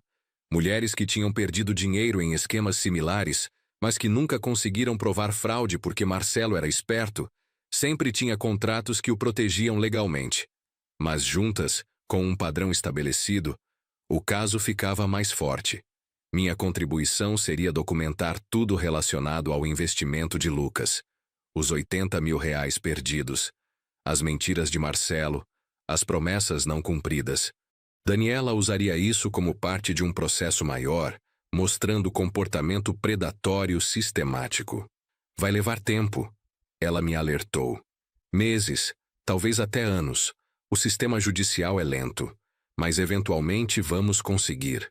Vamos expor ele, vamos recuperar pelo menos parte do dinheiro e vamos garantir que ele não faça mais vítimas. E a Camila? Perguntei. Ela não deveria pagar também? Daniela pensou por um momento. A Camila foi cúmplice, sim, mas ela também foi vítima da manipulação do Marcelo. Processá-la seria complicado e provavelmente improdutivo. Ela não tem dinheiro, está desempregada desde que o escândalo veio à tona. A vida dela já está destruída. Deixa a justiça kármica fazer o trabalho. Concordei relutantemente. Minha raiva de Camila era pessoal, emocional. Mas Daniela tinha razão. O verdadeiro vilão era Marcelo. Ele era o predador profissional, o manipulador calculista. Ele precisava ser o foco. Tem mais uma coisa, Daniela disse, hesitante. O Lucas deixou uma carta para você. Meu coração parou. Uma carta? Onde? Como? Ele me mandou por e-mail na noite do acidente. Pediu que eu imprimisse e guardasse. E que só te entregasse se algo acontecesse com ele. Na época, achei que era a paranoia da ansiedade dele. Mas quando ele morreu, eu entendi que talvez ele soubesse. Talvez ele já estivesse se despedindo. Daniela tirou um envelope da bolsa. Um envelope branco. Meu nome escrito na frente com a caligrafia de Lucas. Minha mão tremia quando peguei. Você quer ler agora ou... Sozinho? Interrompi. Eu preciso ler sozinho. Ela entendeu. Se levantou, me abraçou rapidamente. Me liga quando estiver pronto para trabalharmos juntos no caso contra o Marcelo. E Roberto, eu sei que essa não é a família que você esperava ter, mas eu gostaria de conhecê-lo melhor. Manter a conexão que tinha com o Lucas, de alguma forma. Eu também gostaria, respondi sinceramente. Depois que ela saiu, fiquei ali sentado, segurando o envelope. O sol estava alto agora, a cafeteria enchendo com o movimento do almoço. Mas eu estava numa bolha. Apenas eu e a última mensagem do meu filho.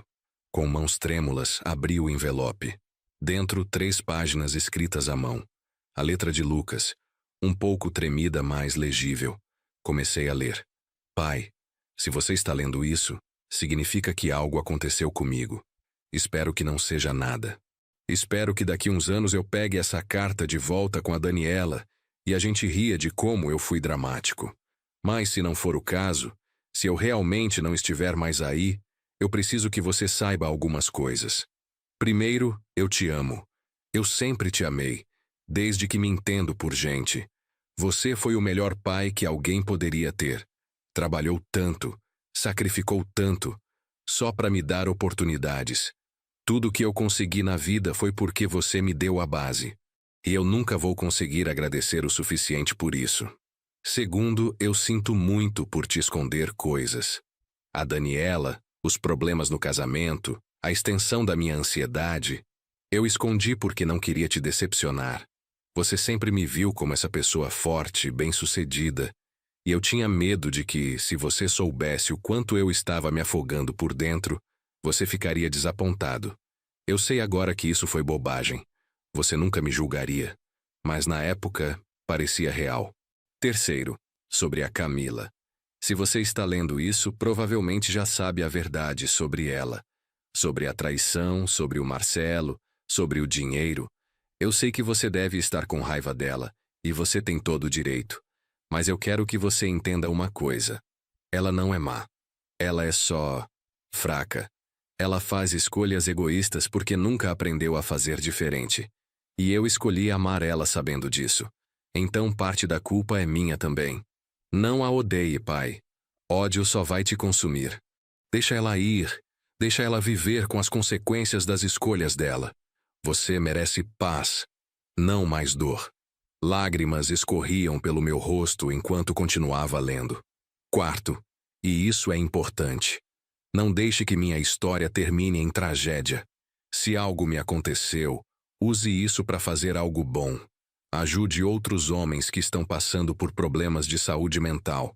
Fale sobre ansiedade, sobre depressão, sobre como é difícil pedir ajuda quando você sente que precisa ser forte o tempo todo. Faça minha vida significar algo além da dor. Por favor. Por último, eu quero que você seja feliz, pai. Eu sei que você ficou sozinho depois que a mãe saiu, e que dedicou sua vida a mim. Mas agora, se eu não estiver mais aí, você precisa viver para você. Encontre alguém, viaje, faça coisas que sempre quis fazer. Não deixe minha ausência definir o resto da sua vida. A Daniela é uma pessoa incrível. Eu queria muito que vocês se conhecessem enquanto eu ainda estava vivo, mas fui covarde demais para fazer isso acontecer. Agora você tem a chance. Conhece ela, pai. Ela é minha irmã, o que significa que ela é sua família também. E ela vai precisar de você, tanto quanto você vai precisar dela. Eu não sei o que aconteceu. Não sei se foi acidente, se foi doença, se foi outra coisa. Mas independente do que foi, quero que você saiba. Nada disso foi sua culpa. Você foi um pai perfeito. As escolhas que eu fiz, os caminhos que tomei, foram meus. Você me deu todas as ferramentas, todo o amor, todo o suporte. Se eu não soube usar isso da forma certa, o erro foi meu, não seu. Me perdoa por qualquer dor que te causei. Me perdoa por não ter sido forte o suficiente para ficar. Me perdoa por não ter pedido ajuda quando precisava. E por favor se perdoa também. Porque você não falhou comigo. Você foi exatamente o pai que eu precisava. Te amo sempre. Seu filho, Lucas. Dobrei a carta cuidadosamente e a coloquei de volta no envelope. Estava chorando abertamente agora, sem me importar com quem via. A dor era imensa, mas havia algo mais. Havia uma sensação de fechamento, de que finalmente tinha ouvido o que meu filho pensava, sentia, queria. E acima de tudo, havia uma missão. Lucas tinha me pedido para transformar a tragédia em algo significativo, para não deixar que a história dele fosse só sobre dor. E eu ia honrar esse pedido. Passei os meses seguintes trabalhando com Daniela no caso contra Marcelo Santos. Foi um processo lento e frustrante. Reunir evidências, convencer outras vítimas a se manifestarem, lidar com advogados que eram experts em encontrar brechas legais. Mas persistimos. Eu e Daniela nos tornamos próximos durante esse tempo. Ela me contou sobre a infância difícil, sobre como a mãe Helena tinha sido ausente, sobre como ela construiu a vida sozinha. E eu contei sobre Lucas, sobre como o criei, sobre os momentos felizes que tivemos juntos. Era reconfortante ter alguém com quem compartilhar memórias de Lucas. Alguém que o amava tanto quanto eu. Em novembro, 7 meses após a morte de Lucas, finalmente conseguimos protocolar o processo contra Marcelo. Fraude, apropriação indébita, estelionato. As acusações eram sérias e, se provadas, poderiam resultar em anos de prisão e multas pesadas. Marcelo tentou se defender, contratou advogados caros, alegou que tudo era mal entendido, que os investimentos eram legítimos e apenas não deram certo. Mas tínhamos documentação demais, um padrão muito claro. O processo começou a ganhar atenção da mídia. Reportagens sobre personal trainer que seduzia clientes para aplicar golpes. Programas de televisão querendo entrevistar as vítimas. Tornou-se um caso público e a reputação de Marcelo foi destruída. Seus clientes o abandonaram. O estúdio onde trabalhava o demitiu e ele ficou isolado socialmente. Camila também sofreu consequências. Quando as notícias começaram a circular, amigos a abandonaram. A família dela, envergonhada pelo escândalo, cortou contato. Ela perdeu o apartamento que dividia com Lucas, pois não conseguia pagar o aluguel sozinha. Teve que se mudar para um lugar menor, mais simples, em bairro distante.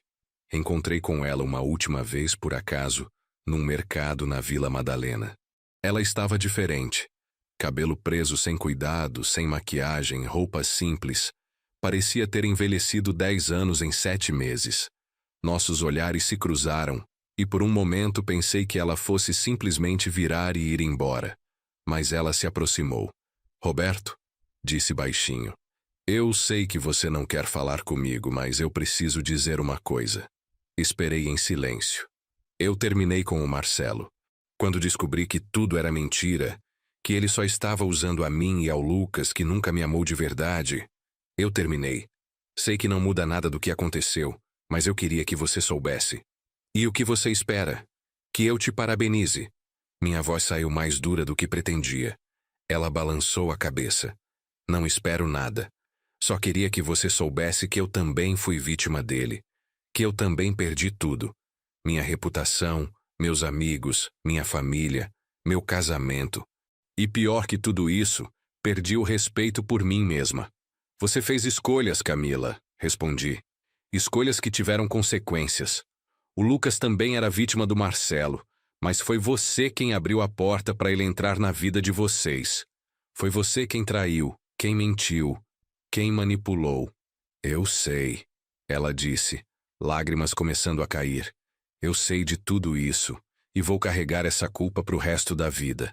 Toda noite eu penso naquela última conversa, nas coisas horríveis que falei para ele. E me pergunto se ele estaria vivo se eu tivesse sido diferente, se eu tivesse sido melhor. Olhei para essa mulher quebrada na minha frente e senti, não perdão, mas algo próximo de compaixão. Ela estava pagando por seus erros. A vida já tinha cobrado o preço. Camila, o que está feito está feito. Você não pode mudar o passado, mas pode fazer diferente daqui para frente. Pode ser uma pessoa melhor, fazer escolhas melhores. Por você, se não por mais ninguém. Ela assentiu limpando as lágrimas. Eu comecei terapia. Estou tentando entender por que fiz o que fiz. Por que sempre busquei validação em lugares errados. É um processo longo, mas eu preciso fazer isso. Preciso me tornar alguém de quem eu não tenha vergonha. Então faça isso, disse simplesmente. E deixe o Lucas descansar em paz. Deixe nossa família em paz. Pode deixar, ela prometeu. Eu não vou mais incomodar. Só queria pedir desculpas. Por tudo. E dizer que o Lucas era um homem bom demais para mim. Eu não merecia o amor dele. Não, concordei. Você não merecia. Mas ele te deu mesmo assim. Porque era assim que ele era. Generoso, amoroso, sempre vendo o melhor nas pessoas, mesmo quando não havia nada de bom para ver. Camila deu um último aceno de cabeça e se afastou. Eu a observei ir embora, sabendo que provavelmente nunca mais nos veríamos. E estava tudo bem. Aquele capítulo precisava ser fechado. Em janeiro, um ano após a morte de Lucas, o processo contra Marcelo Santos chegou a um desfecho. Ele aceitou um acordo. Confessou parte das fraudes em troca de redução de pena. Seria condenado a 4 anos de prisão em regime semiaberto, Teria que devolver todo o dinheiro roubado das vítimas, com correção e juros. E ficaria proibido de exercer qualquer atividade relacionada a personal training ou consultoria financeira pelos próximos 10 anos. Não era a justiça completa que eu queria. 4 anos pareciam pouco pelo estrago que ele tinha causado na vida de tantas pessoas. Mas Daniela me explicou que era a melhor solução possível. Se fôssemos a julgamento, poderíamos perder tudo. Ele tem bons advogados, conseguiria criar dúvida razoável. Assim, pelo menos garantimos que ele vai preso e as vítimas recebem ressarcimento. Aceitei porque tinha que aceitar. O sistema de justiça era imperfeito, mas era o que tínhamos. E pelo menos Marcelo pagaria algum preço pelos crimes. No aniversário de 1 ano da morte de Lucas, organizei uma pequena cerimônia no cemitério. Não foi nada elaborado. Apenas eu, Daniela, Ricardo e mais alguns amigos próximos de Lucas. Levamos flores, acendemos velas, compartilhamos memórias. Ricardo contou histórias da faculdade, momentos engraçados que eu não conhecia. Daniela falou sobre as conversas profundas que tinha com Lucas, como ele era sábio além dos anos. E eu falei sobre o orgulho que sentia. Orgulho do homem que meu filho se tornou, apesar das lutas internas. Orgulho da bondade dele, da integridade, do amor que ele espalhava. Lucas enfrentou demônios que muitos de nós não conseguimos ver. Eu disse, a voz firme apesar das lágrimas. Ele lutou batalhas silenciosas contra a ansiedade, insegurança, dor emocional. E por muito tempo, lutou sozinho porque tinha medo de pedir ajuda. Tinha medo de parecer fraco, de decepcionar as pessoas que amava. Mas ele não era fraco. Lutar contra a própria mente todos os dias e ainda assim acordar, ir trabalhar, tratar as pessoas com gentileza, isso é força. Força verdadeira. E eu espero que a história dele ajude outros homens a entenderem que pedir ajuda não é fraqueza. É coragem. Depois da cerimônia, anunciei algo que tinha planejado há meses. Vou abrir um instituto em nome do Lucas. Instituto Lucas Nogueira de Saúde Mental. Vai oferecer terapia gratuita ou a preços acessíveis para homens que estão lutando contra a ansiedade, depressão, problemas emocionais, especialmente homens jovens, que são os que mais sofrem em silêncio. Usei parte da indenização que recebi de Marcelo para começar o projeto. Daniela ofereceu ajuda jurídica gratuitamente para estruturar a organização. Ricardo se voluntariou para fazer a gestão financeira. E aos poucos, o instituto começou a tomar forma. Alugamos uma sala comercial na Vila Madalena. Contratamos 2 psicólogos inicialmente. Montamos uma estrutura simples, mas funcional. Em março, 2 meses depois do aniversário de morte de Lucas, o Instituto Lucas Nogueira abriu as portas. No primeiro mês, atendemos 8 pessoas. No segundo, 17. No terceiro, 32. A demanda era maior do que imaginávamos. Homens de todas as idades, de todas as classes sociais, todos carregando dores silenciosas, medos escondidos, batalhas invisíveis. Cada história que eu ouvia me lembrava de Lucas. Cada pessoa que ajudávamos era, de alguma forma, uma homenagem a ele. Sua morte não tinha sido em vão. Estava gerando mudança, oferecendo esperança, salvando vidas. E isso me dava paz. Não a paz completa, porque a dor de perder um filho nunca desaparece totalmente. Mas uma paz que me permitia acordar todos os dias com propósito, com a sensação de que estava fazendo diferença. Daniela se tornou parte constante da minha vida. Jantávamos juntos toda semana, conversávamos quase diariamente, trabalhávamos lado a lado no instituto. Ela era a família que eu não sabia que tinha, a conexão com Lucas que permanecia viva. Um dia, enquanto revisávamos relatórios do instituto, ela comentou: "Sabe, Roberto, eu acho que o Lucas estaria orgulhoso do instituto, de como você transformou a dor em algo construtivo, de como você e eu nos tornamos próximos." "Eu espero que sim", respondi. "Eu realmente espero que onde quer que ele esteja, ele saiba que não foi esquecido, Que o amor que ele espalhou no mundo continua se multiplicando através das pessoas que ele tocou. Daniela sorriu. Ele sabe. Tenho certeza que sabe. Hoje, 2 anos após a morte de Lucas, o Instituto atendeu mais de 400 pessoas. Expandimos para uma sede maior, contratamos 6 psicólogos, implementamos grupos de apoio, criamos programa de prevenção ao suicídio, recebemos doações de empresas, apoio da prefeitura, reconhecimento da mídia. Mas mais importante que qualquer prêmio ou reconhecimento são as cartas que recebo. Cartas de homens que estavam à beira do abismo e encontraram ajuda a tempo. Cartas de famílias agradecendo por termos salvado seus pais, irmãos, filhos. Cartas dizendo que o Instituto Lucas Nogueira mudou suas vidas. Guardo cada uma dessas cartas numa pasta especial. E nas noites difíceis, quando a saudade de Lucas aperta, eu as leio. Leio e lembro que a dor tem propósito, que da tragédia pode nascer esperança, que uma vida perdida pode salvar centenas de outras. Marcelo Santos cumpriu 2 anos de prisão e foi liberado para regime aberto. Perdeu tudo o que tinha conquistado com suas fraudes. Vive agora numa kitnet em bairro periférico. Trabalha como vendedor de loja de suplementos. Pessoa completamente diferente do homem arrogante que seduzia mulheres ricas. Vez ou outra alguém o reconhece e faz questão de lembrá-lo dos crimes. Ele carrega o estigma, a vergonha pública, e vai carregar pelo resto da vida. Camila, segundo soube por conhecidos em comum, mudou-se para o interior de São Paulo.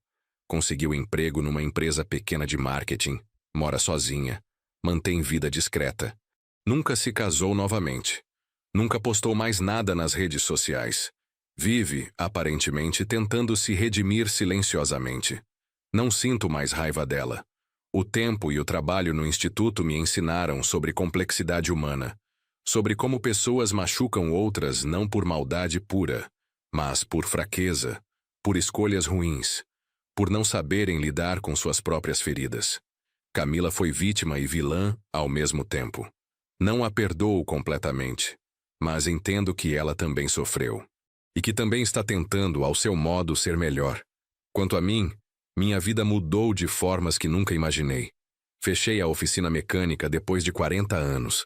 Dedico todo o meu tempo ao instituto agora. É meu propósito, minha missão, minha forma de manter Lucas vivo. Daniela se tornou a filha que nunca tive. Ela me chama de pai agora, e eu a chamo de filha. Passamos feriados juntos, comemoramos aniversários, compartilhamos a vida. Lucas nos deu esse presente, mesmo na morte. Nos deu um ao outro. Ainda visito o túmulo dele toda semana. Levo flores, converso com ele, conto as novidades do instituto. E sempre termino dizendo a mesma coisa. Obrigado, filho. Obrigado por me ensinar sobre amor, sobre perdão, sobre transformar dor em propósito. Você fez minha vida ter sentido. E continua fazendo, mesmo não estando mais aqui. A foto de Camila bebendo champanhe no dia do enterro ainda existe em algum canto da internet. Mas não é mais importante. Não é o que define essa história. O que define é o amor de um pai por seu filho. É a força de transformar tragédia em esperança. É a coragem de continuar vivendo quando tudo parece perdido. É a certeza de que vidas que se vão deixam marcas que nunca se apagam. Lucas morreu aos 32 anos. Mas através do instituto, através de cada pessoa que ajudamos, através de cada vida salva, ele continua vivo. E continuará.